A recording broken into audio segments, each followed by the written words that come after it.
11 in punto e noi puntuali siamo qui con la nostra striscia quotidiana dedicata all'informazione del Veneto e dal Veneto di Focus TG. Buongiorno a tutti voi telespettatori. Anche oggi, come d'abitudine, faremo un viaggio nelle notizie che ci arrivano dal territorio, tanti collegamenti in diretta con Conegliano, con Padova, con Vicenza, con Treviso e poi tante notizie, tanti spunti per ragionare insieme, per insomma approfondire le tematiche di attualità. Avremo tanta cronaca, parleremo chiaramente anche della situazione legata all'evolversi della pandemia in Veneto e allora partiamo proprio da questo perché come ogni giorno Azienda Zero ci fornisce un report aggiornato sulle variazioni nelle ultime 24 ore proprio della curva dei contagi, delle ospedalizzazioni, delle terapie intensive, un bollettino che è sempre uno dei momenti più attesi della nostra striscia quotidiana dedicata all'informazione, perché siete in tanti chiaramente che volete essere aggiornati e noi insomma andiamo a vedere insieme i dati che si riferiscono alle ultime 24 ore, dati che sicuramente ci fanno sorridere, sono dati, ve lo anticipo, estremamente positivi.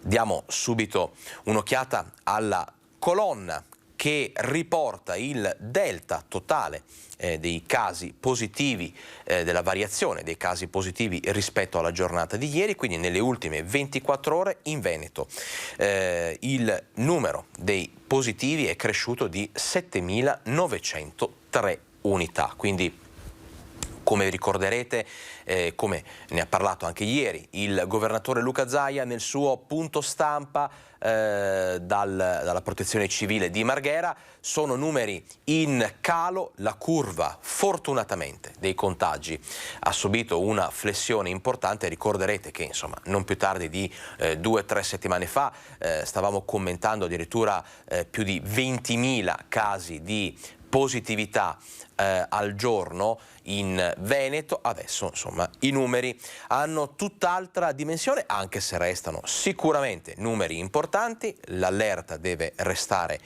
alta, ma insomma vediamo segnali di netto miglioramento, quindi 7.903 delta casi positivi in Veneto nelle ultime 24 ore. Diamo però un'occhiata a altri due numeri che noi attendiamo, che insomma commentiamo sempre insieme, sono quelli delle ospedalizzazioni e delle terapie intensive. Ebbene, nonostante ci sia un segno meno, sono dati estremamente positivi per tutti noi, perché guardate qui nella riga colorata di arancione ci sono 62 ospedalizzazioni in meno nelle ultime 24 ore, ospedalizzazioni in area non critica, quindi 62 pazienti ricoverati in meno negli ospedali della nostra regione e un dato ancora più importante, ancora più incoraggiante, sono le 12 terapie intensive in meno nelle ultime 24 ore. Purtroppo, e non smettiamo mai di dirlo, è un dato che facciamo sempre fatica a commentare, dobbiamo registrare 24 nuovi decessi. Rientriamo in studio perché insomma questo era il primo aggiornamento sui dati Covid, il bollettino che ci ha fornito Azienda Zero. Adesso andiamo a ripercorrere quello che ha detto ieri il governatore Luca Zaia appunto in conferenza. Ha parlato non solo della situazione legata al miglioramento della situazione pandemica in Veneto, ma ci sono importanti novità, scopriamole insieme. si torna a ripartire con tutte le prestazioni. Lo ha annunciato oggi il presidente Zaia. Sono 264.745 le visite specialistiche sospese. Si tratta delle prestazioni con priorità 30-60 giorni. Ed ora, visto il calo dei dati Covid, il Veneto è pronto a ripartire. È stata già inviata una mail a tutti gli ospedali e sono stati già allertati i direttori generali. I reparti ospedalieri si regoleranno a modo proprio. È una scommessa, dice Zaia, ma stavolta ci siamo. Non solo, un'altra importante novità. Ma di più voglio dirvi che la roba che mi sta ancora più a cuore, l'apertura alle visite. Io sto pensando ai nonni, alle geriatrie che mi chiamano in continuazione. I vaccinati con 3 dosi, con 2 ma guariti dal Covid, e coloro che hanno fatto un apposito tampone potranno fare visita al proprio caro nelle varie strutture. Si torna insomma, dice, alla normalità. Poi il presidente è tornato sulla zona bianca, potremo arrivarci tra una decina di giorni. Abbiamo 3 parametri: incidenza, impensabile andare in bianco, in zona bianca con l'incidenza; area critica, non critica, dobbiamo scendere sotto il 20%, impensabile che nel breve ci si arrivi per primi con l'area non critica. Pensabilissimo che noi si possa passare all'area bianca, in zona bianca, tramite le terapie intensive. È innegabile che i numeri della pandemia siano in discesa, continua il governatore, soprattutto per quanto riguarda le curve ospedaliere. È vero che questo virus si sta, come si può dire, è meno aggressivo e lo leggiamo da un punto di vista clinico, cioè non abbiamo una ricaduta clinica così importante, tutto attenuato dalla vaccinazione.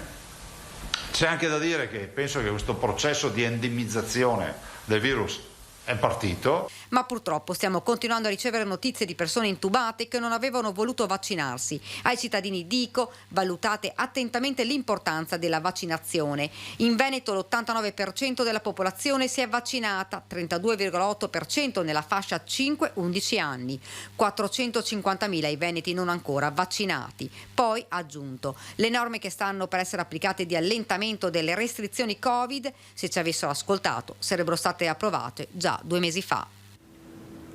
E i contagi stanno diminuendo, lo riportiamo, lo raccontiamo, fortunatamente la situazione migliora, si parla veramente con cognizione di causa di un progressivo ritorno alla normalità, però come vi dicevo non c'è da abbassare la guardia, anche perché in pediatria sono ancora molti i bambini ricoverati con complicanze. Vediamo la situazione nel Trevigiano.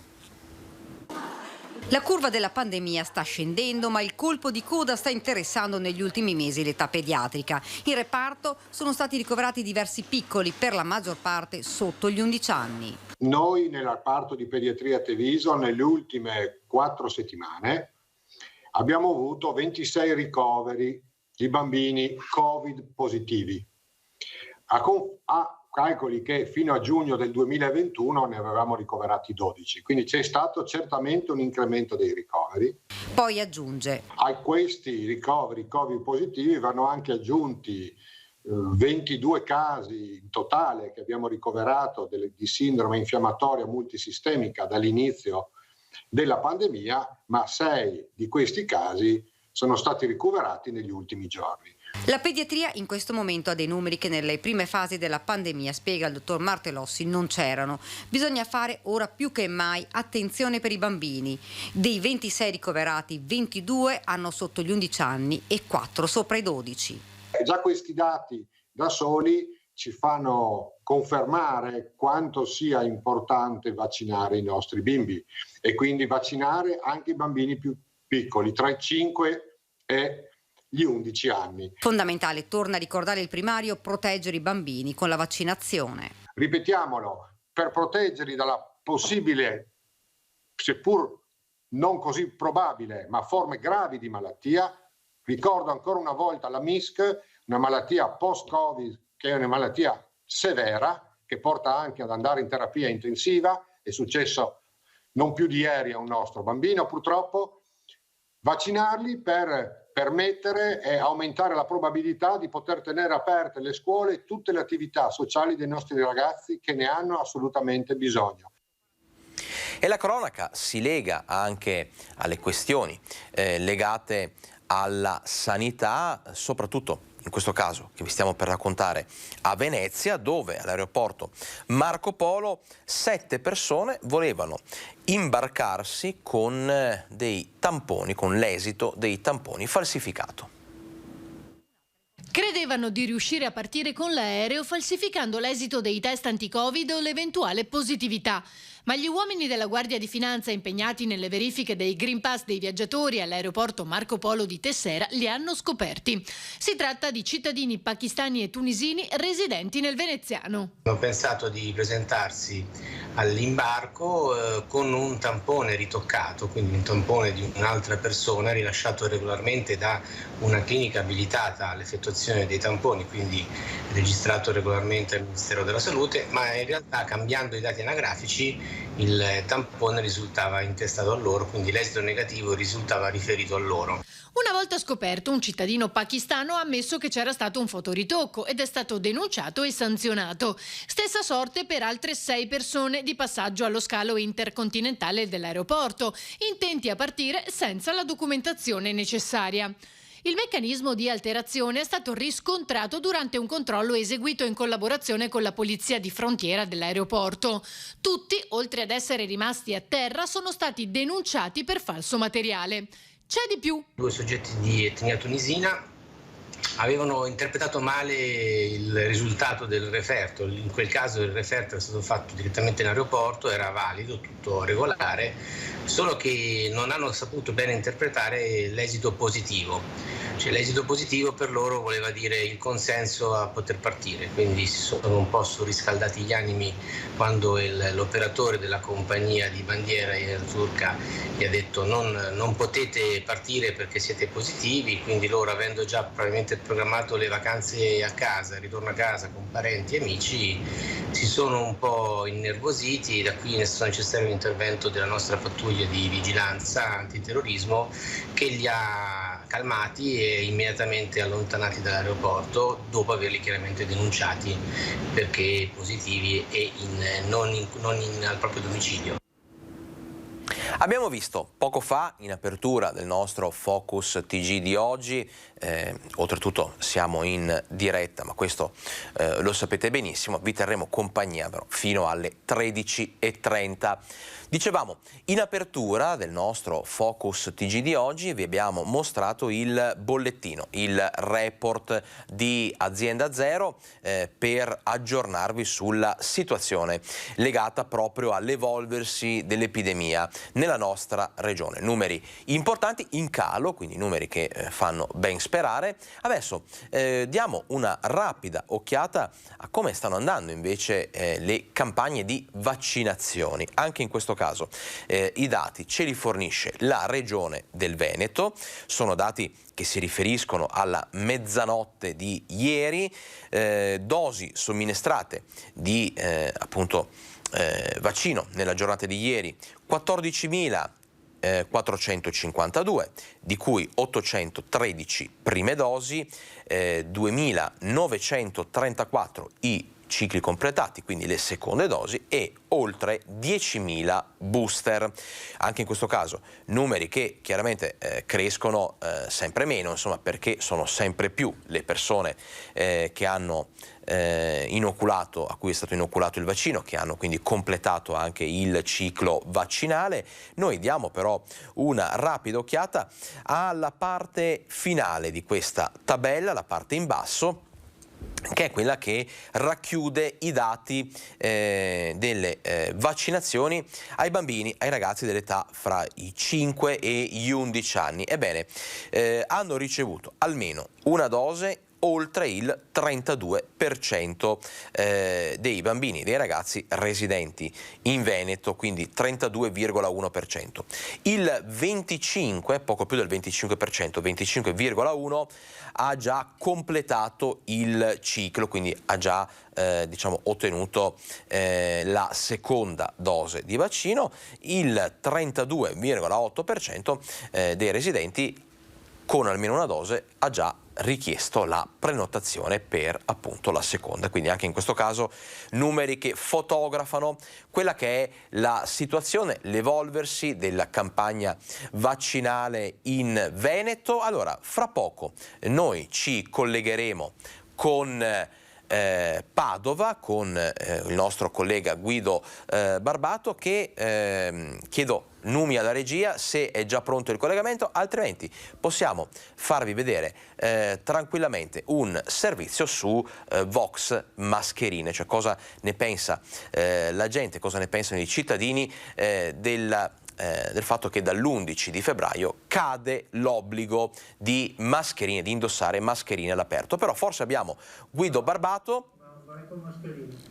Niente, c'è qualche piccolo problema legato alla connessione, lo risolviamo subito, quindi andremo fra poco a Padova e allora noi proseguiamo, come vi dicevo, con il servizio che fotografa le reazioni, lo stato d'animo e le opinioni dei cittadini in merito proprio alla decisione del governo di sollevare l'obbligo di indossare mascherine all'aperto dall'11 di febbraio.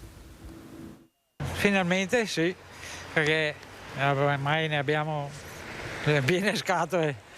Anche perché non si può neanche tanto respirare, respiri sempre l'aria che c'è dentro sulla mascherina. Io la tengo lo stesso comunque. Come mai? Perché no, non ho paura di infettare. Ho paura di infettare. Io mi sento più sicura per adesso, ormai è una cosa diventata una quotidianità per noi, si esce, la prima cosa che si prende è la mascherina e quindi non lo so, io penso che farò fatica comunque a toglierla, a disabituarmi. Io mi sono vaccinato proprio per non portare la mascherina, io vivo in campagna, non la porto mai, quindi faccio difficoltà a portarla quando devo andare in pubblico. Siamo contenti? Sì, sì.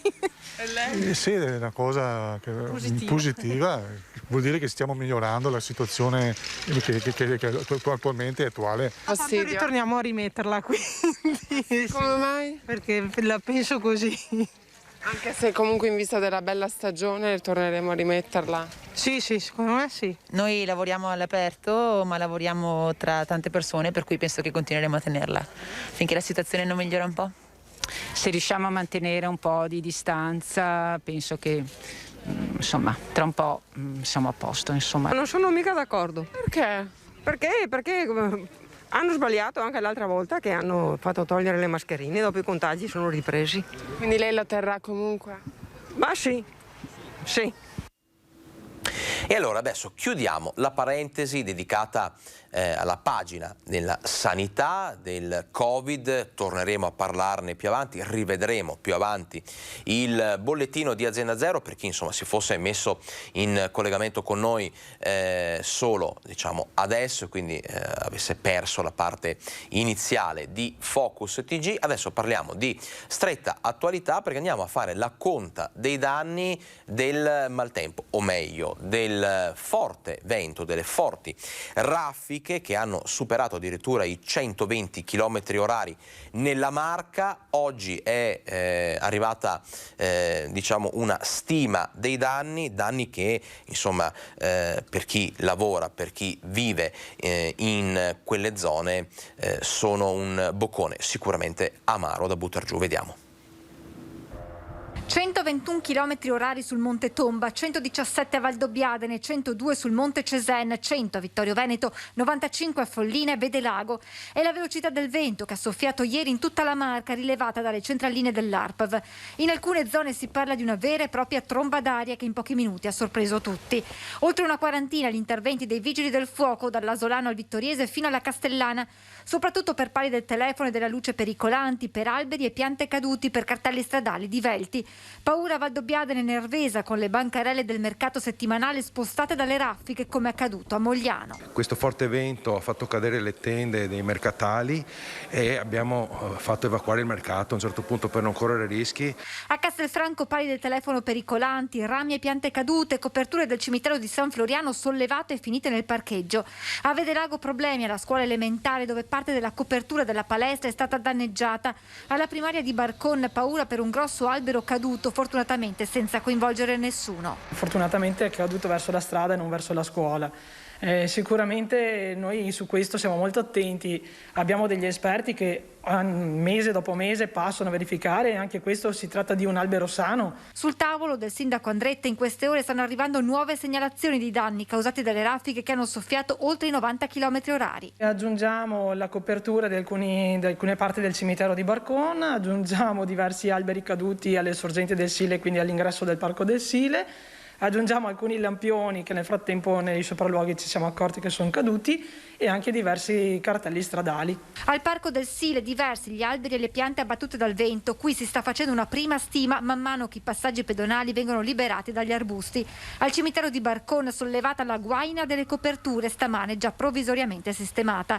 Il territorio di Vedelago poco meno di 6 mesi fa, il 16 agosto scorso, era stato interessato da un evento simile. Allora però le conseguenze furono molto più gravi. Alcuni interventi che li avevamo fatti in attesa del responso da parte dell'assicurazione che ci segue appunto nei danni del comune, alle strutture pubbliche, e quindi non erano stati fatti degli interventi strutturali. Chiaramente quindi questi interventi sono stati riportati via dal vento e dobbiamo ancora finire di chiudere quello di agosto, che stiamo già parlando di danni nuovi, e speriamo che il tempo magari stavolta ci aiuti. E l'azienda agricola Camatta è un po' il simbolo di questa tempesta di vento che si è abbattuta su Vedelago. Vediamo nel servizio. Il day after all'azienda agricola Camatta di Casacorba è un insieme di lamiere volate via, serre distrutte, tettoie letteralmente sradicate dal terreno. Una conta dei danni ancora parziale per Eva Bersane e il compagno che da 3 anni gestiscono questa attività, che in 6 mesi ha dovuto fare i conti con 2 trombe d'aria. Lo scorso 16 agosto il vento provocò danni per 12.000 euro. Stavolta è andata meglio, diceva, ma una seconda batosta in così poco tempo non ci voleva. Ieri mattina la giornata di sole non poteva far presagire quello che si sarebbe scatenato in pochi minuti. Raffiche di vento che hanno spazzato via tutto quello che hanno trovato lungo la loro traiettoria, come questo gazebo. Era molto più in qua, logicamente, per la praticità della comodità di portare le cassette, invece si è spostato proprio nel senso del vento. Questo è quello che rimane di una serra completamente distrutta, stessa sorte per il padiglione dedicato allo sbiancamento del radicchio, in cui noi teniamo praticamente un doppio telo, e col vento la seconda struttura praticamente si è scoperchiata. Fortunatamente le colture non hanno riportato grossi danni. L'unica cosa che abbiamo perso è quello che si era salvato del 16 agosto della cultura aeroponica delle fragole, e lì è rimasto tutto accatastato, quindi adesso si è proprio da buttare via e rifare tutto quanto. Qua e là quello che resta del passaggio della tempesta di vento, così violenta da aver spezzato i paletti di cemento o spazzato via una copertura in legno letteralmente volata al di là della recinzione. E la tettoia con copertura chiusa anche ai lati era in questa posizione qua, cioè faceva da ricovero, fieno, ricovero paglia, ricovero delle varie tubature, e è andata là.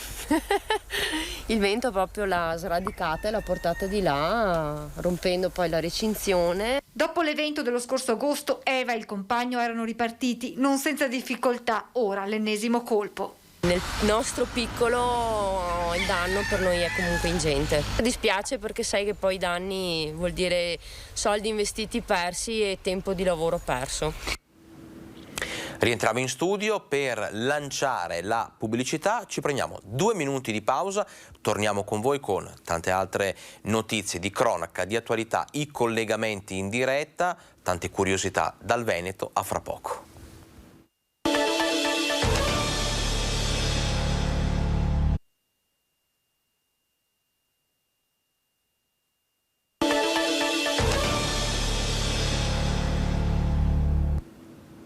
(12:27), siamo in diretta con Focus TG, come vi dicevo vi terremo compagnia, vi terremo informati fino alle 13:30 con tante notizie, con tanti servizi, tanti collegamenti, però abbiamo iniziato prima del break pubblicitario a fare la conta dei danni, a parlare dei danni legati alle forti raffiche di vento che hanno creato grossi problemi nel Trevigiano e non solo. Adesso però cerchiamo di fare un bilancio relativo all'ultimo periodo, agli ultimi 12 mesi per quello che riguarda l'agricoltura veneta, perché sappiamo che fra maltempo, gelate, grandinate e anche periodi di sole, caldo e fattori estremamente positivi per appunto l'agricoltura nostrana, il report che viene messo nero su bianco dalla regione è un report che racconta di un anno a tratti difficile, ma anche con buoni risultati sotto certi punti di vista per la nostra agricoltura. Vediamo. 6 miliardi e 400 milioni di euro è stato il valore dell'agricoltura veneta nel 2021, un più 4,1% sul 2020 che neppure il Covid ha fermato. Posso dire che il Veneto ha sconfitto il Covid da questo punto di vista, cioè con la capacità di crescere, questo grazie anche ai nostri operatori, i nostri agricoltori che ovviamente sono stati sostenuti anche su questa crescita dai bandi regionali, dall'aiuto che la Regione Veneto tramite il PS regionale dà, però grande merito ovviamente va a loro. L'anno scorso la Regione ha erogato 963 milioni al sistema agricolo veneto. I diversi settori hanno avuto andamenti differenti, ma dice il rapporto regionale con evidenti segni di ripresa. Continua la corsa del vitivinicolo, tiene il latte anche se pagato sempre troppo poco, stabile il settore della carne. Male la frutta penalizzata dalle gelate tardive e dalla cimice asiatica. Positivo il comparto della pesca. Molto bene per i cereali autunno-vernini, annata sfavorevole per quelli a semina primaverile. Più colza e meno girasole tra le colture industriali. In flessione la barbabietola, in crescita il tabacco. Si sono seminati meno radicchio e lattuga, in crescita invece le superfici ad aglio e cocomero. Continua la corsa inarrestabile del comparto vitivinicolo, con l'aumento della superficie vitata in gran parte DOC, DOC-G e IGT, sinonimi di alta qualità. Un 2021 buono per la pesca, con un più 8,9% di vendita di pesce locale e un fatturato salito del 10% sul 2020, pari a oltre 42 milioni di euro. In un momento di ripresa per l'agricoltura veneta incombono ora gli aumenti dei costi energetici. Quello che vogliamo fare insieme all'associazione, insieme alla regione, su input della regione, è quello di cominciare a capire come l'agricoltura possa diventare un pochettino più autonoma da un punto di vista ad esempio energetico. Stiamo parlando dell'utilizzo del biogas, stiamo parlando del metano. Questo ci potrebbe dire che l'agricoltura potrebbe anche prodursi la sua energia.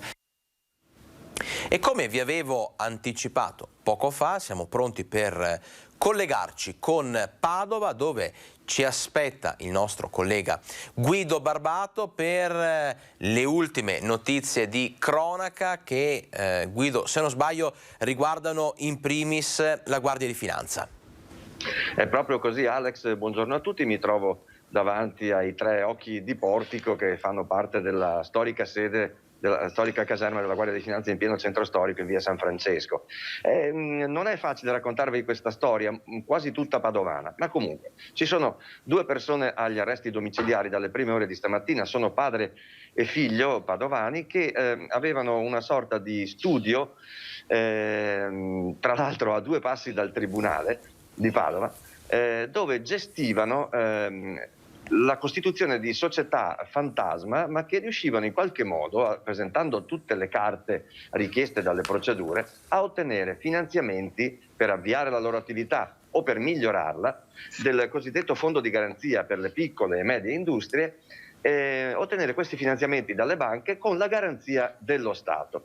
Si è poi scoperto però nel tempo, da parte degli uomini e le donne della Guardia di Finanza, che in realtà queste aziende non c'erano, non operavano, sono riusciti ad ottenere cifre, hanno chiesto cifre per 12 milioni di euro, hanno ottenuto 4 milioni e 300 mila euro di finanziamenti, ma in sostanza queste aziende non c'erano. Come ha spiegato uno dei dirigenti del comando provinciale, è come se queste aziende, usando anche un'immagine piuttosto interessante ma anche sconsolante, le sedi di queste aziende erano in una scatola dentro l'ufficio di questi padre e figlio, cioè c'erano i timbri, ma non c'era nient'altro.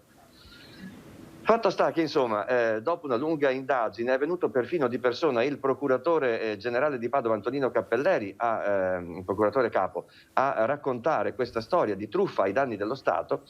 Ci sono 6 persone quindi per le quali sono stati disposti dei provvedimenti di limitazione della libertà, 2 domiciliari, padre e figlio appunto, e altre 4 persone, tra loro anche una commercialista della provincia di Roma, che agevolavano in qualche modo questa truffa di questa associazione a delinquere, e le altre 3 persone hanno l'obbligo o di dimora nelle loro abitazioni o di presentarsi presso i carabinieri o la polizia.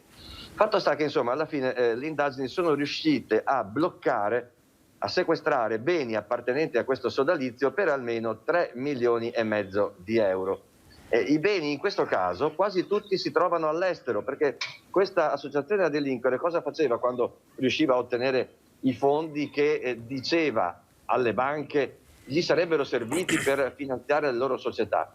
Dopo un po' restituiva una prima parte delle rate, perché si trattava in sostanza di mutui, ma tutto il resto li spediva all'estero. Per comprare che cosa ancora non ci è stato detto. Fatto sta che comunque sono andati a finire in conti correnti bancari esteri e in immobili che si trovano in paesi come l'Albania, il Regno Unito, la Romania, la Repubblica Ceca e l'Ungheria. Guido, tutto... Questo in sostanza. L'operazione, come ti ho detto, ci sono 6 persone, di cui 2 agli arresti domiciliari, 2 padovani, padre e figlio, e altre persone da fuori Padova con misure diverse della restrizione della loro libertà personale. Tutto molto chiaro come sempre, grazie al nostro collega Guido Barbato. Poi insomma svilupperemo chiaramente questa tematica nel corso insomma della giornata per proporvela poi questa sera nelle edizioni dedicate all'informazione. Grazie Guido Barbato, buon lavoro.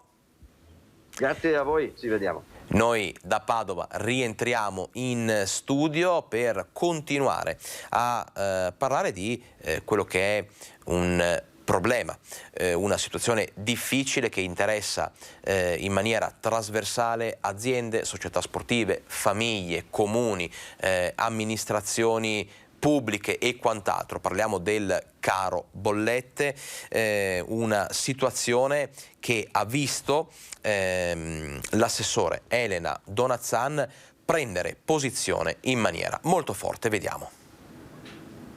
Io sento solo proclami legati a questo ormai mito del PNRR, lo chiamo mito perché al di là di darmi delle cifre plurimiliardarie, io non riesco a intravedere, eppure guardate che sono una attenta che legge le carte, cosa sia la derivazione pratica e concreta. Dall'altra io sento il grido invece molto vero, molto concreto delle mie imprese. Mi dicono mi è arrivata una bolletta 3 volte tanto, non solo purtroppo il settore delle vetrerie, noi abbiamo chiuso delle vetrerie storiche di Venezia che sono un patrimonio dell'umanità, visto che piace tanto parlare del patrimonio dell'umanità. Noi stiamo mettendo fuori il mercato l'automotive. La pandemia prima, i costi dell'energia ora rischiano di azzoppare l'economia veneta, dal manifatturiero ai servizi. Sul caro bolletta, ad esempio, la stessa regione ha le armi spuntate. Donazzan lo dice chiaro e tondo, servono risposte politiche e strutturali. La regione non può fare più di tanto, direi che può fare poco, quasi niente sul tema dei costi dell'energia.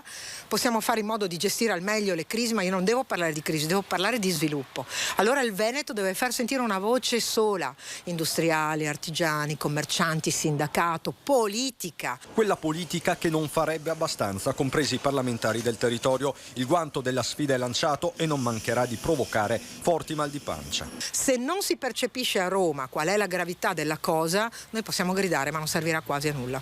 È un attacco ai nostri parlamentari.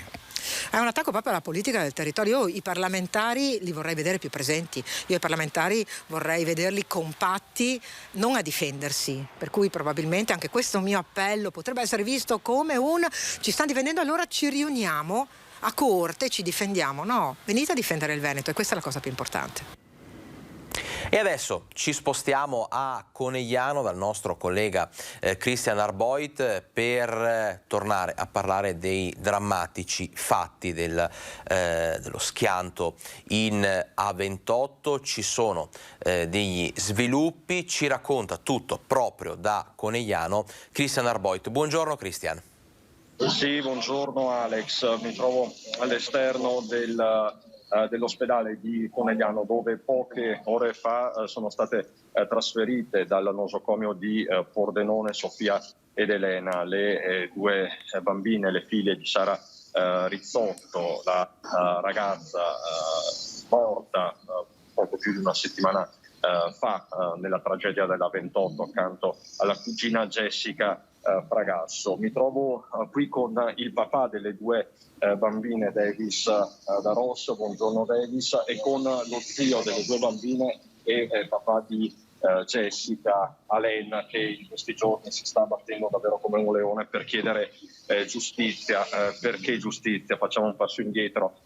Come sai, le due ragazze sono state travolte da un pirata della strada. In macchina con loro c'erano anche dei due bambine. Pirata della strada che poi è stato assegnato agli arresti domiciliari con braccialetto elettronico, una decisione che ha scatenato anche un forte dibattito politico. Ma veniamo a quello che forse più conta in questa fase. Davis da Ross, come stanno le due bambine? Come stanno Sofia ed Elena, le sue figlie? Bene, fortunatamente molto meglio. Infatti siamo qui a Conegliano per finire gli ultimi giorni di degenza e poi indirizzarci meglio per le varie visite, i vari controlli che si possono fare qui nel territorio.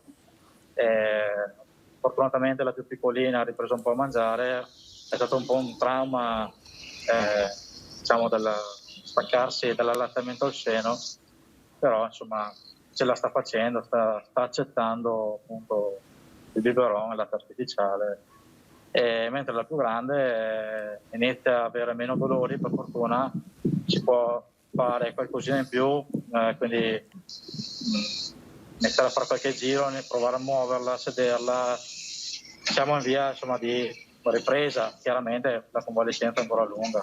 Ecco, quello che servirà sicuramente, dicevamo poco fa con Davis, è a questo punto il supporto psicologico. La bambina più grande non ha della mamma e quindi c'è da capire cosa ha visto, cosa non ha visto e accompagnarla in una fase delicatissima.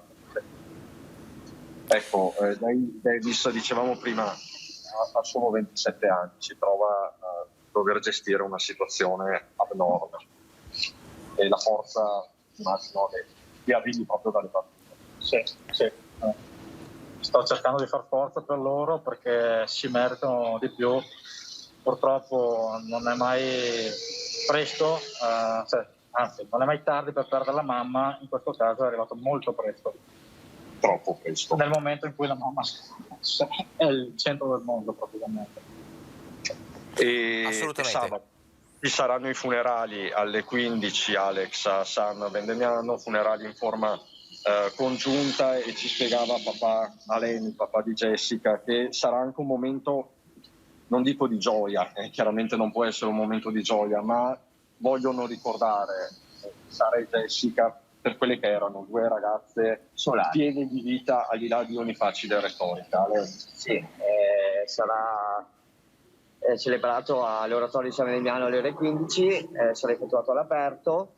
Come loro piaceva il sole, il verde, stare all'aperto, gli piaceva la musica, e quindi sarà un momento toccante, però un momento per salutarle come si deve, come loro avrebbero voluto e come si meritano, perché e dopo continuiamo a combattere per loro e per le due bambine come loro vorrebbero. Tutto qua. Allora Alain, grazie Davis. Cristian, noi ti ringraziamo per la testimonianza che ci hai portato, per insomma questo racconto che parte da un fatto di cronaca ma va oltre la semplice cronaca, perché insomma è un qualcosa che ha scosso l'opinione pubblica, ha scosso le coscienze e la sensibilità di tutti noi. Grazie Cristian Darboit per questo tuo collegamento. Grazie Alex, buon lavoro. Buon lavoro anche a te, salutiamo i tuoi ospiti, noi rientriamo in studio, tiriamo un piccolo sospiro e andiamo in pubblicità, rientriamo fra poco.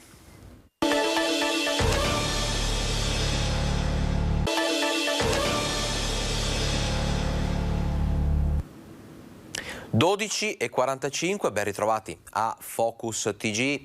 Siamo ancora un po' emotivamente scossi per le testimonianze, insomma, che ci ha portato il nostro collega Christian Arboit in merito ai tragici avvenimenti di una settimana fa con lo schianto in A28, sicuramente una ferita che continua a far male a tutti noi, a tutti coloro ai quali insomma erano legati alle due ragazze che hanno perso la vita in autostrada. Adesso però noi andiamo avanti e torniamo a parlare di caro bollette, continuiamo a parlare di caro bollette perché insomma è un tema, come vi dicevo, di strettissima attualità che interessa tutti, dai commercianti, gli esercenti, gli artigiani, le società sportive, le famiglie.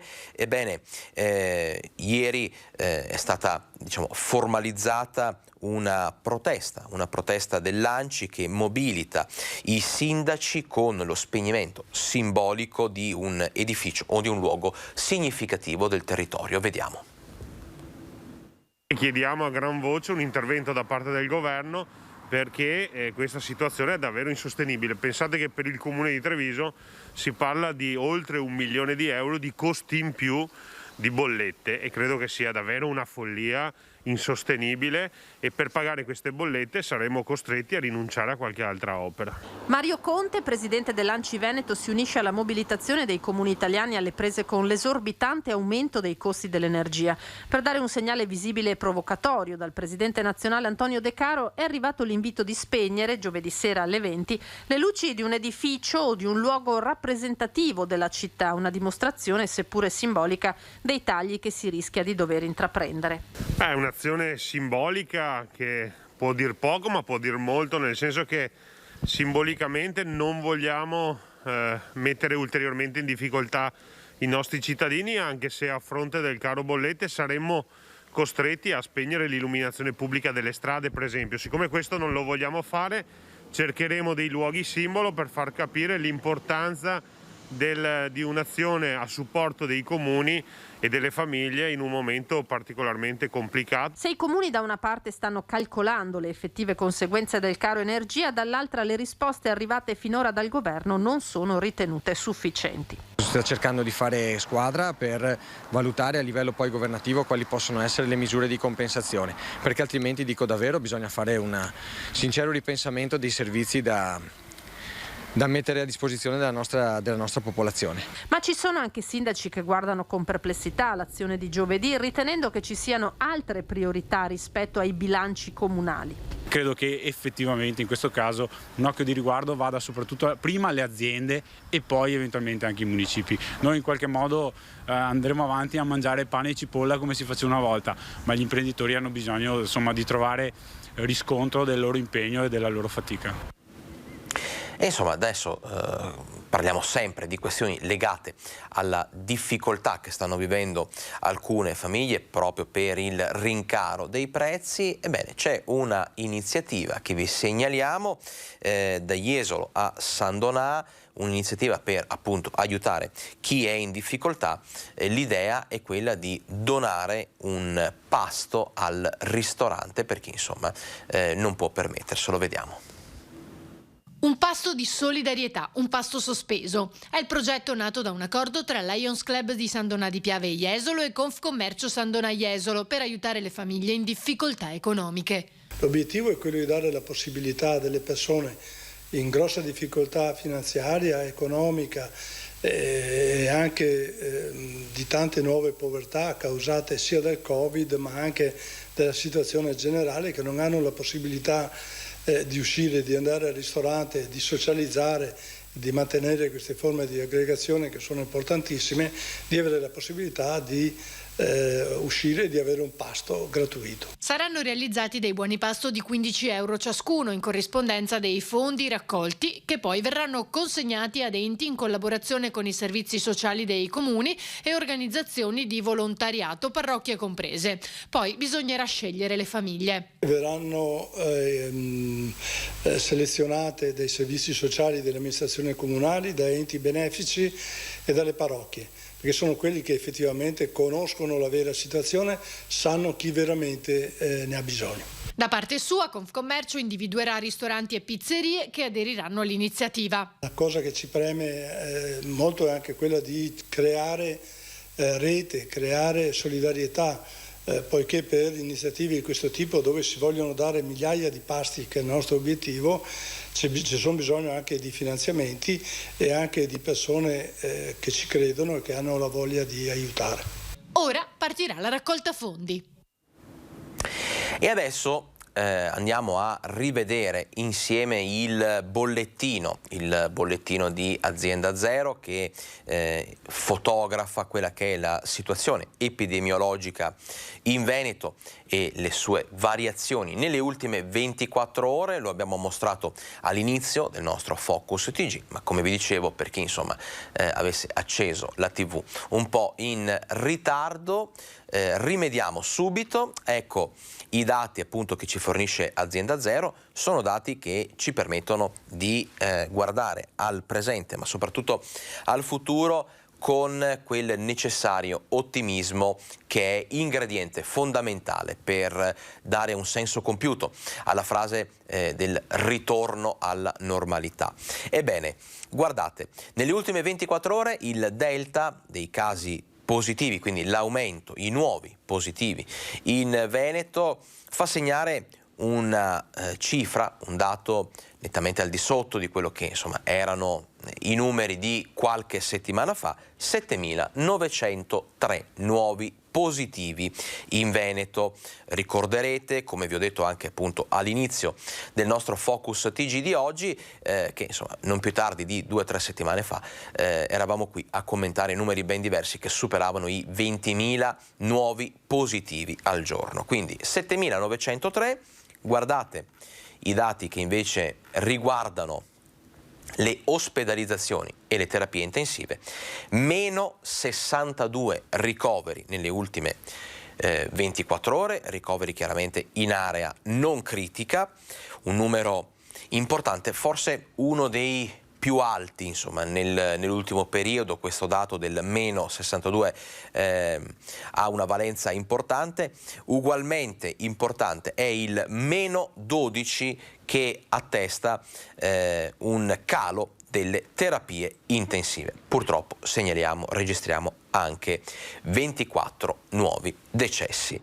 Torniamo a concludere o perlomeno ad arricchire la pagina dell'economia e dell'attualità, perché avete visto una lunga serie di servizi oggi dedicati alle problematiche e alle difficoltà delle famiglie, degli artigiani, dei commercianti per il rincaro dei prezzi delle bollette, ma anche il turismo è in crisi. Ci spostiamo adesso a Venezia. Nell'ultimo periodo si segnala la chiusura di almeno 1.000 negozi in città. Vediamo. Cedesi attività delle centinaia di stampe che ha affisso su una vetrina aperta da più di mezzo secolo, dal 1969. Questa è quella che Mario Gabbiato, corniciaio ed editore veneziano, non avrebbe voluto mettere.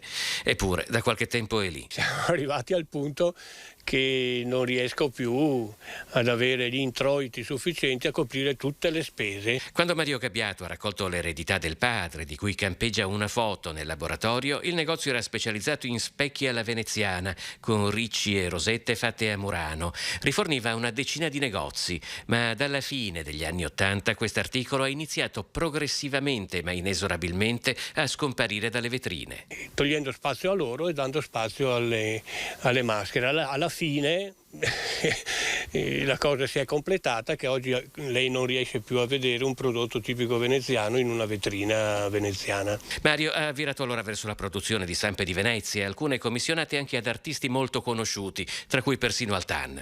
Ma oltre ai residenti, nel frattempo Venezia aveva perso anche molto del turismo di qualità. Il turismo, secondo me, è molto meno interessato a queste cose che io propongo.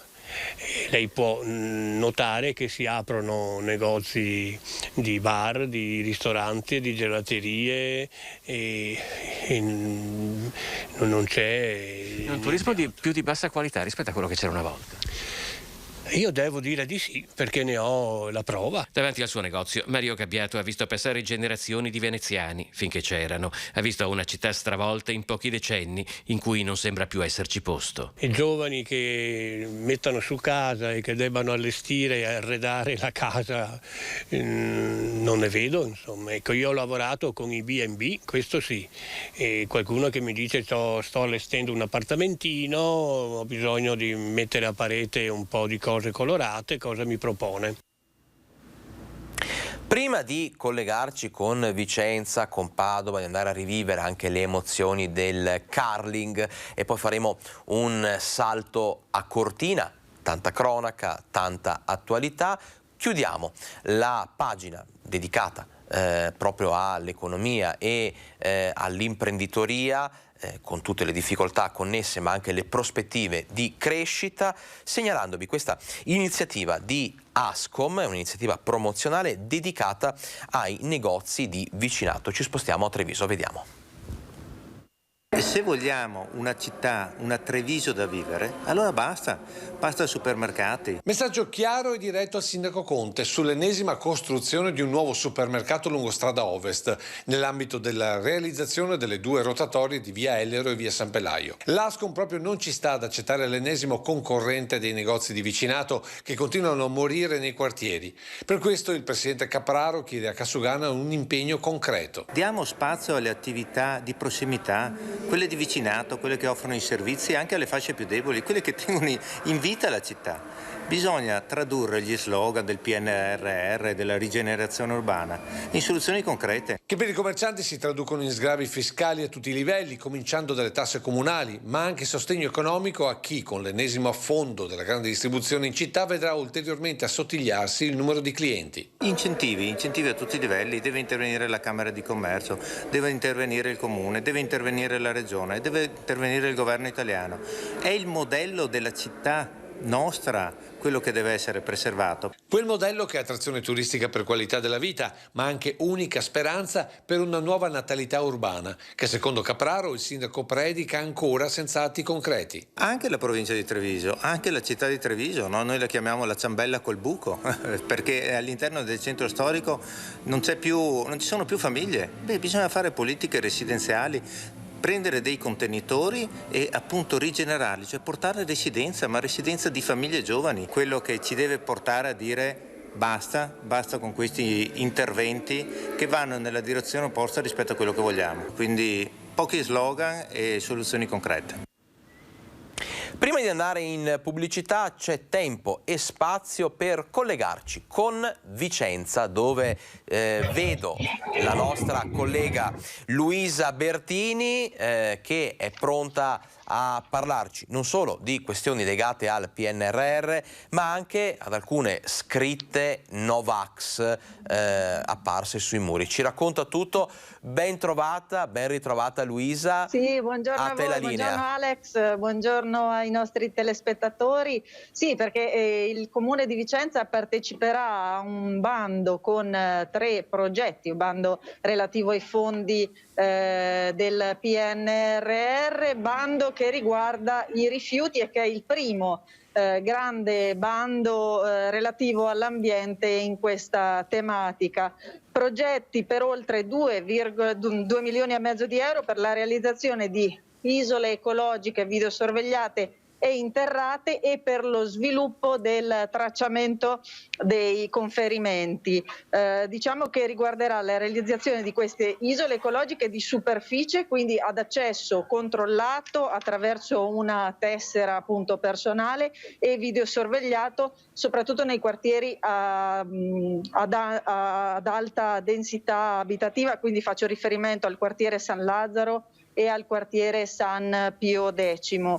Il secondo bando riguarderà la realizzazione di isole ecologiche interrate con la riqualificazione di tutti questi punti di raccolta dei rifiuti urbani nel centro storico, quindi andrà ad incentivare anche quello che è l'impatto visivo del centro storico e quindi andando a interrare le zone di raccolta rifiuti. E il terzo bando riguarda invece il sistema di controllo degli accessi e di tracciamento dei conferimenti per ottimizzare la raccolta anche nell'ottica della tariffazione, quindi diciamo quello che viene da sempre richiesto un po' da cittadini così come dai negozianti, basta la Tari legata ai metri quadri ma all'effettiva produzione dei rifiuti. Progetti che saranno presentati entro il 14 febbraio e ovviamente saranno valutati un po' in tutta Italia per la bontà, quindi ecco si spera vengano approvati tutti e tre. Oggi ne abbiamo parlato con l'assessore all'ambiente Simona Siotto, che ci ha parlato appunto di quanto andranno ad incentivare la raccolta in termini di pulizia della città e anche certo, dal punto di vista dell'impatto visivo. Poi siamo andati un po' in giro a sondare anche come sarà questo 11 senza mascherine all'aperto, 11 febbraio senza mascherine all'aperto, e ovviamente c'è un sospiro di sollievo da parte di tutti che finalmente non dovranno più indossarle all'aperto, anche se molti dei cittadini di Vicenza ci hanno detto comunque noi continueremo ad indossarle dal punto di vista proprio della precauzione, della sicurezza personale, insomma, sì, assolutamente. Sì. Sulle scritte Novax invece, e così chiudiamo il collegamento da Vicenza, che cosa ci racconti? Sì, diciamo a Isola Vicentina sono comparse delle scritte che in realtà non sono Novax ma sono anti-Novax, quindi diciamo vanno un po' in controtendenza a quello che a cui siamo abituati, esatto, alla doppia negazione, per cui anche il sindaco è intervenuto e noi stiamo andando proprio adesso a raggiungerlo perché ha inoltrato denuncia ai carabinieri ed è intervenuto dicendo che tutti quelli che compiono questi gesti in realtà non stanno facendo un bene né per loro stessi né per la comunità, perché vanno ad acuire questo fastidio e questa diversità tra sì-vax, pro-vax, no-vax e via dicendo, quindi vanno ad alimentare l'odio, oltre al fatto che sono delle affissioni non autorizzate e quindi soggette comunque alla multa. Quindi diciamo mette in guardia chi va a sistemare questi volantini non autorizzati che sono comparsi addirittura anche nelle bacheche comunali del comune di Isola Vicentina. Tutto molto chiaro, Luisa, grazie. Grazie, bentornata, insomma, e grazie per il tuo prezioso contributo anche oggi per portare l'informazione del Veneto e dal Veneto a Focus TG. Ci prendiamo 2 minuti di pausa e torniamo subito da voi per l'ultima mezz'ora di striscia quotidiana dedicata all'informazione scoppiettante. Tanti collegamenti, tante notizie, a fra poco.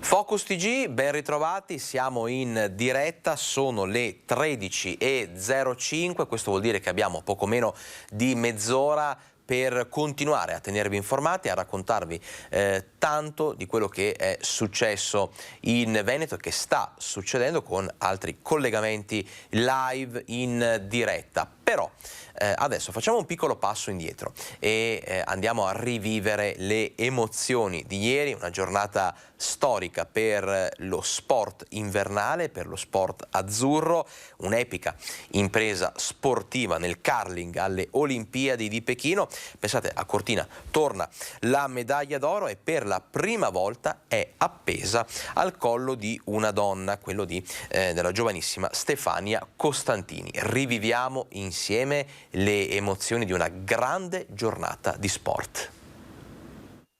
È l'ultimo lancio di questa partita. No, qua si boccia. Qua si boccia allora? Qua si boccia. È l'ultimo lancio e stiamo lottando per la medaglia d'oro. Stiamo lottando per la medaglia d'oro ed è oro! Oro! Oro! Oro! L'oro ritorna a Cortina! L'oro ritorna a Cortina! Stefania Costantini, Amos Mosaner! È una cronista che a stento riesce a trattenere le lacrime dopo aver vissuto l'emozione di una piazza stracolma di gente accorsa davanti al maxi schermo in piazza di Bona per assistere all'ultima e decisiva partita del doppio misto di curling che ha portato Stefania Costantini, 22 anni, di Alverà sul tetto del mondo. Ma le lacrime di gioia sono state il leitmotiv al termine di un'ora e mezza di gara combattuta con le unghie e con i denti, ma con la calma olimpica dettata da tecnica, strategia, concentrazione. Sindaco, che soddisfazione! Una festa, un'emozione pazzesca.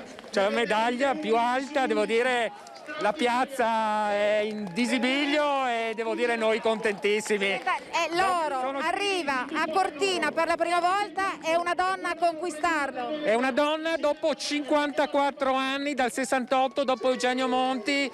Questo grande successo, e devo dire in un periodo che per noi è olimpico, quindi il migliore veramente invito per le nostre Olimpiadi Milano Cortina anche 2026, un grande successo. Ora prepariamo la festa per il rientro di Stefania. La festa assolutamente venerdì stiamo organizzando e tutto il paese ovviamente sarà in festa, ma direi tutta l'Italia, perché è veramente la medaglia che regaliamo a tutto il paese.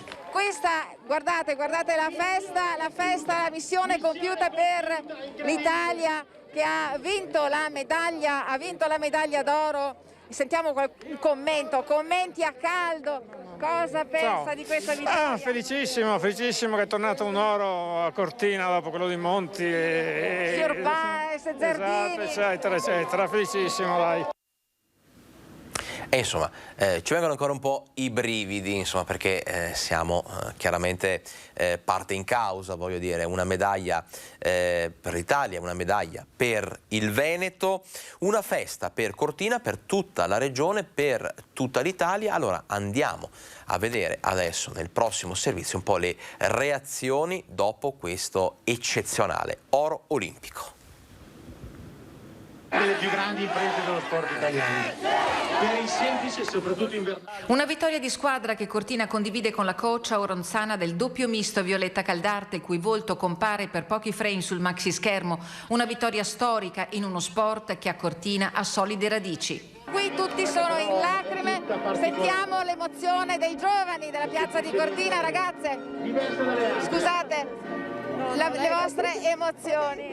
È bellissimo, noi giocavamo in squadra con Stefania quando eravamo più piccole, quindi vederla così felice è un'emozione unica, veramente. L'oro, Stefania riporta l'oro a Cortina ed è la prima donna olimpica a Cortina. Sì, esatto, Stefania se la merita tutta, se non se lo merita Stefania non se lo merita nessuno. Ci ha sempre messo una dedizione allucinante in quello che fa e vederla così felice è veramente impagabile. Donna Ivano, il parroco di Cortina, giustamente ha dato il via al risuono delle campane. Le campane sì, perché è un paese che fa festa per una ragazza nata qui, vissuta qui, che abita qui.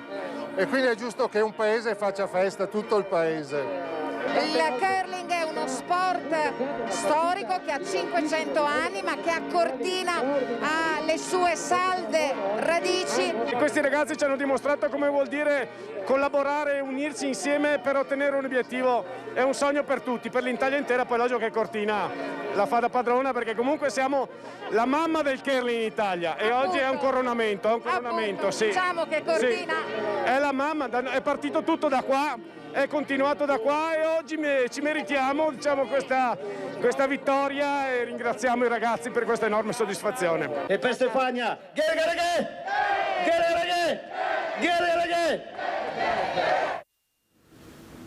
Dal curling alla danza, in questo caso non ci sono medaglie da raccontare, ma appuntamenti da non perdere per il ritorno del Festival Danza in Rete.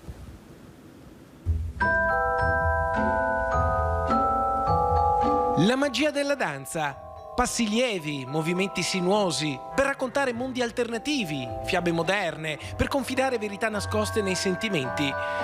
Il teatro rinasce da qui, dalla nuova edizione di Danza in Rete Festival Vicenza Schio, dall'arte che è libertà, che pervade luoghi di spettacolo, spazi urbani, dalla danza che non viene confinata più in un solo teatro, ma si muove in spazi artistici diversi, tra il Teatro Comunale di Vicenza e il Teatro Civico di Schio. È un legame che dura felicemente dentro a tante discipline, non soltanto alla danza ma anche al teatro.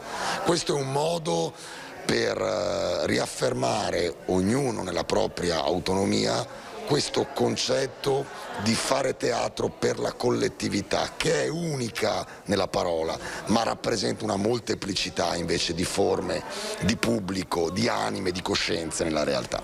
La danza è senza confini, si espande direttamente così come tante cose. Questa collaborazione con Schio è fondamentale, perché non solo perché siamo due fondazioni e quindi siamo istituzionalmente vicine anche da questo punto di vista, ma perché abbiamo gli stessi obiettivi rivolti al pubblico e di avvicinare il pubblico alla danza, che è questa disciplina straordinaria e meravigliosa che rende tutti più felici.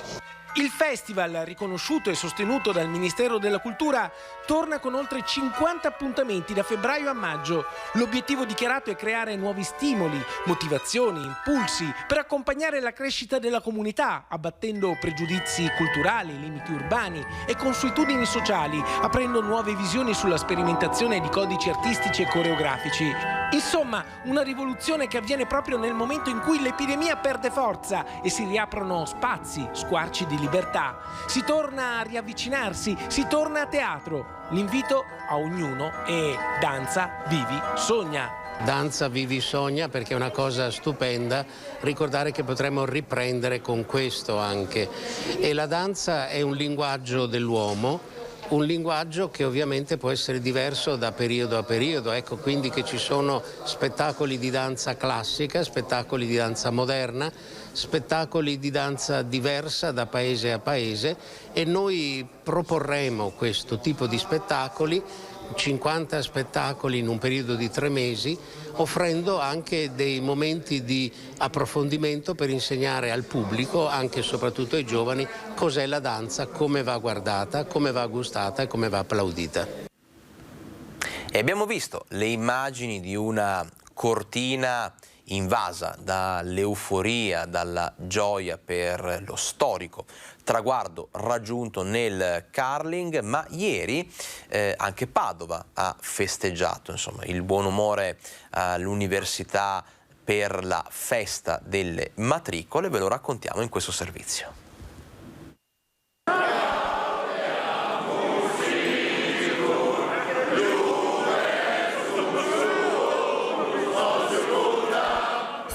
Del Gaudeamus Igitur, l'inno della goliardia, KF Lucca in mano, Elena viene riconfermata tribuno della goliardia dell'Università di Padova nelle tradizionali celebrazioni dell'8 febbraio, una data storica per la città e l'Ateneo che ricorda gli studenti che durante il Risorgimento nel 1848 vennero uccisi dagli austriaci. Elena, prima donna tribuno, rieletta per la seconda volta consecutiva, non era mai accaduto prima.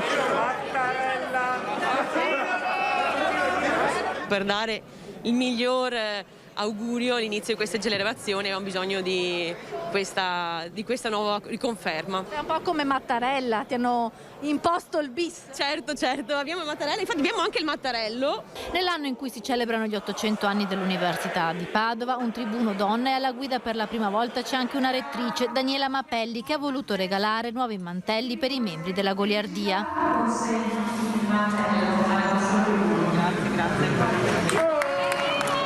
Per celebrare la festa delle matricole in città, gli scherzi tradizionali e irriverenti della goliardia, che durante la notte hanno vestito alcune statue di Prato della Valle con reggiseno e mutande, cavalcando il tema attuale della statua dedicata ad una donna. L'8 febbraio quest'anno doveva inoltre essere la data anche dell'inaugurazione dell'anno accademico, ma la pandemia ha fatto posticipare l'evento a maggio.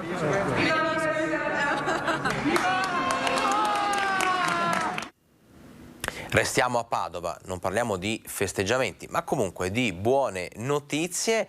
Sicuramente sono stati accolti con il sorriso i finanziamenti importanti in arrivo per la sistemazione di alcuni ponti a Padova. Vediamo. 4.400.000 € di investimenti per mettere in sicurezza ponti e passerelle della città di Padova, interventi di consolidamento e manutenzione che sono stati finanziati per la maggior parte dal PNRR e dai fondi ministeriali, solo 800.000 € quelli prelevati dalle casse del comune. I lavori partiranno a breve e sono stati programmati per i prossimi 2 anni. Lavori che partono già da adesso e da qui al prossimo anno e mezzo di interventi, quindi una programmazione a lungo respiro che continua per la sicurezza delle infrastrutture della città di Padova. Il primo a partire è il ponte Ognissanti, siamo in zona Portello. Si inizia a marzo, poi in estate il ponte Cornaro su via Gattamelata, a seguire il ponte sul Bacchiglione lungo Corso Kennedy in tangenziale est. Successivamente inizierà anche la sistemazione del ponte cittadino di Riviera Paleocapa, che costerà 1.800.000 €. Il ponte Paleocapa, quindi sotto la Specola, un'altra opera d'arte dell'ingegneria presente in città. Qui le prescrizioni della sovrintendenza ci hanno, indicato di smontare pezzo pezzo il ponte, che poi verrà recuperato in magazzino e ricostruito, quindi un'azione che non è solo volta alla sicurezza dell'infrastruttura, ma anche al mantenimento delle caratteristiche di un ponte che è un ponte storico. Infine la passerella ciclopedonale di Via Goito, che unisce i quartieri di Sacra Famiglia e Città Giardino, e il ponte sul Piovego, sempre lungo la tangenziale est. Il calendario dei lavori è stato pensato anche per non compromettere il traffico cittadino, che non dovrebbe risentire della presenza dei cantieri. Maxi investimenti, grazie anche ai fondi del PNRR, anche a Treviso per il recupero delle mura. Accolgo davvero con grande entusiasmo questi fondi della rigenerazione urbana, e le mura vedranno arrivare 6 milioni di euro, una cifra che probabilmente non si era nemmeno mai investita per riqualificare quello che è forse il monumento più importante della nostra città. 6 dei 20 milioni di euro che il Comune di Treviso riceverà dai fondi per la rigenerazione urbana saranno destinati alla riqualificazione delle mura cittadine, in quello che si prospetta come uno dei maggiori investimenti di sempre per la conservazione della cinta cinquecentesca. Diventeranno un luogo sempre più inclusivo, sempre più vivo, sempre più attrattivo, sia da un punto di vista storico-architettonico che da un punto di vista sociale. Il piano di recupero prevede l'intervento su mura, bastioni e zona golenale, ma anche sulle vie d'acqua e sui canali, per una superficie totale di 70.000 metri quadrati. Le aree circostanti, fanno inoltre sapere da Cassugana, verranno rimodellate così da creare un vero e proprio parco urbano. Anche le porte storiche, infine, potranno essere valorizzate con sezioni museali dedicate. Comincerà la fase della progettazione, che vedrà coinvolta ovviamente la cittadinanza in stretta collaborazione con la sovrintendenza, perché già a partire dal prossimo anno cominceremo a vedere degli interventi di recupero di questa cinta muraria che diventerà veramente il simbolo della nostra città. Vi avevo detto che ci saremmo collegati di nuovo con Padova e che avremmo parlato nuovamente di questioni legate alla sanità, e infatti adesso ci spostiamo dalla nostra collega Chiara Gaiani, che ci fa il punto della situazione, immagino dopo essersi interfacciata con l'azienda ospedaliera. Buongiorno Chiara. Buongiorno Alex e buongiorno a tutti i telespettatori. Sì, è appena finita proprio in questo istante la conferenza stampa convocata in azienda ospedaliera, una conferenza stampa ormai settimanale. Oggi il focus è stato fatto sulle terapie nuove, sulle nuove terapie per fronteggiare il coronavirus, terapie orali che possono quindi che saranno somministrate ai pazienti a casa, in modo particolare questo nuovo farmaco, il Paxlovid, un farmaco che deve essere assunto entro 5 giorni dalla comparsa di sintomi importanti. Vi faremo il quadro dettagliato perché nell'immaginario collettivo, anche io stessa un po' mi ero fatta l'idea, ecco, arriva il farmaco che tu ti assumi, te lo prescrive il tuo medico e finalmente abbiamo fatto diventare normale questa terribile malattia che ci ha colpiti tutti. Ecco, no, è un farmaco molto particolare che deve essere comunque assunto sotto stretto controllo medico, che è un farmaco che attualmente stanno ancora monitorando anche a livello ovviamente di agenzie di controllo del farmaco, che deve essere assunto solo in determinate situazioni e che per essere assunto, per esempio, impedisce di assumere altri farmaci. Quindi insomma vi daremo tutti i dettagli su questa nuova frontiera, sui nuovi passi avanti che sono stati fatti sicuramente per quanto riguarda la pandemia, ma anche su tutte le attenzioni che comunque dobbiamo continuare a tenere. Ed ecco, il direttore generale ha confermato ovviamente il buon andamento dei dati, sono diminuiti i positivi, purtroppo è ancora stabile il numero di ricoverati, e questa è una cosa che ovviamente fa tenere ancora in tensione tutta la struttura ospedaliera, che con enorme sforzo da parte dei sanitari ha continuato a erogare il massimo delle prestazioni possibili. Ieri lo ha annunciato il governatore, anche in azienda ospedaliera stanno lavorando per mettere a punto un piano perché entro giugno si recuperi tutto il pregresso. Sono circa 1500 prestazioni ambulatoriali, quindi delle visite, e si tratta di circa 5000 interventi chirurgici, ma lo sforzo dell'azienda ospedaliera, soprattutto in questa quarta ondata della pandemia, è stato quello di tenere il più aperto possibile, nonostante anche in questo momento manchino all'appello 400 sanitari e 200 sono persone non vaccinate che quindi sono state sospese dal servizio, ma più di 200 sono gli operatori in questo momento positivi e che quindi sono a casa e sono in malattia. Chiara, riesce a darci eventualmente qualche feedback sulla situazione relativa alla fascia di età più giovane, insomma, nel senso sì. Ricoveri e quant'altro, la pandemia dei più piccoli come sta andando? Sì, purtroppo ti confermo che i dati sono quelli che vi abbiamo raccontato anche nelle scorse settimane. In questo momento sono ricoverati 10 bambini in ospedale a Padova a causa del coronavirus. Sono stati 52 quelli che sono passati in questa settimana attraverso la pediatria dell'ospedale di Padova. Resta stabile più o meno anche il numero di pazienti pediatrici che vengono accolti ai pronti soccorsi. 120 bambini si sono presentati con sintomi Covid al pronto soccorso, poi solo 31 erano positivi, ma soprattutto ti do un focus che riguarda i tamponi. Sono stati 143 i tamponi positivi negli ultimi 7 giorni per quanto riguarda la fascia 0-14, e cioè significa che è un tampone ogni 5 positivo riguarda un bambino. Certo. È un numero che è ancora un numero molto importante. Certo, noi ringraziamo la nostra collega Chiara Gaiani, sempre precisa e puntuale. Chiara, ti ritroveremo domani nel nostro consueto appuntamento con l'informazione di Focus. Grazie a Chiara Gaiani. A te, buongiorno. Rientriamo in studio per raccontarvi di un attacco hacker, un attacco ai server del comune di Cornedo Vicentino. I pirati informatici hanno criptato tutti i dati e adesso insomma si indaga sui fatti. Vediamo. Nella notte tra sabato e domenica il comune di Cornedo Vicentino ha subito un pesantissimo e devastante attacco hacker ai nostri server.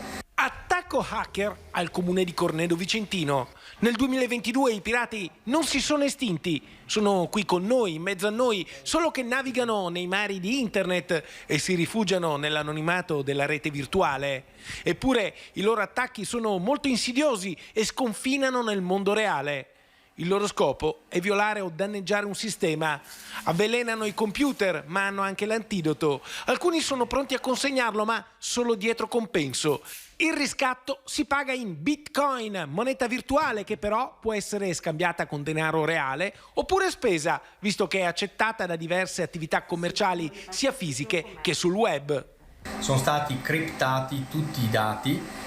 Lunedì mattina all'accensione dei computer ci siamo accorti ed oggi abbiamo considerato la portata e la gravità della situazione di questo attacco, che ha visto anche questi criminali chiedere un riscatto all'amministrazione. Ho già informato le forze dell'ordine e la prefettura. Stiamo lavorando per ovviare a tutti i disservizi che stiamo creando alla cittadinanza. Ce ne scusiamo, ma veramente questa attività criminale che ci è stata rivolta non ha precedenti nel nostro comune. Il sindaco assicura che il municipio sta facendo di tutto, col supporto di tecnici informatici e di professionisti del settore, per risolvere il problema il prima possibile. Faccio un invito ai cittadini di portare pazienza, contiamo di risolvere il problema entro brevissimo termine. Invito anche i cittadini che nei giorni di ieri, lunedì, e oggi martedì 8 febbraio abbiano tentato di inviare comunicazioni al protocollo, agli sportelli, al SUAP e quant'altro, di verificare nei prossimi giorni che tali comunicazioni siano poi pervenute, magari chiamando in comune o attendendo di riprovare a mettersi in contatto per avere questo flusso informatico. Secondo gli esperti, quello che ha colpito il comune di Cornero Vicentino è un attacco hacker di alto livello. I pirati informatici non sono degli improvvisati, ma degli esperti. Avrebbero indicato le modalità di pagamento del riscatto in Bitcoin, ma la cifra verrà formulata più avanti. Confido fortemente nella polizia postale affinché questi criminali vengano presi e vengano fermati una volta per tutte. Siamo in chiusura, però prima di salutarci vediamo questo servizio che raccoglie un appello importante dei presidi di alcune scuole. È un'iniziativa contro il cyberbullismo.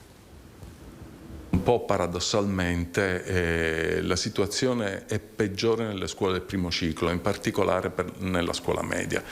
Con l'aumentare della consapevolezza dei ragazzi e con l'aumentare della loro età e della loro maturazione, ci accorgiamo che il problema, poi naturalmente ci sono situazioni e quindi generalizzare è del tutto sbagliato, progressivamente comincia a ridimensionarsi. Nelle scuole vicentine dunque sembra finalmente che gli episodi di bullismo e cyberbullismo stiano regredendo, a dimostrazione che le diverse campagne di sensibilizzazione promosse fin qui stanno avendo successo. Duplici gli obiettivi: rendere consapevoli i giovani del dolore che si infligge alle vittime e soprattutto imparare a dissociarsi dai comportamenti crudeli dettati dal cosiddetto branco. Non esistono però numeri certi che rappresentino oggettivamente la situazione. È impossibile pensare che la scuola possa registrare il fenomeno sui social, per esempio, anche perché non sempre i ragazzi, per quanto noi ci adoperiamo perché denuncino sempre quando sono fatti oggetto di attenzioni da questo punto di vista, non sempre i ragazzi denunciano. Per essere più efficaci, soprattutto nei social, non sarebbe utile una forma più coercitiva di repressione. Bisognerebbe invece promuovere l'informazione e quindi la consapevolezza nei giovani che gli atti di bullismo in internet non sono meno gravi di quelli compiuti nella vita reale. Esiste un vero e proprio prontuario di risarcimenti che ormai viene utilizzato dai giudici, per cui a una semplice diffusione di una notizia o di una fotografia su chat corrisponde un certo tipo di risarcimento. Rendere così concreto ed evidente quali sono le conseguenze degli atti aiuta moltissimo. È davvero tutto per oggi, non mi resta che augurarvi buon pranzo, buon pomeriggio, buon ritorno al lavoro e darvi appuntamento a domani.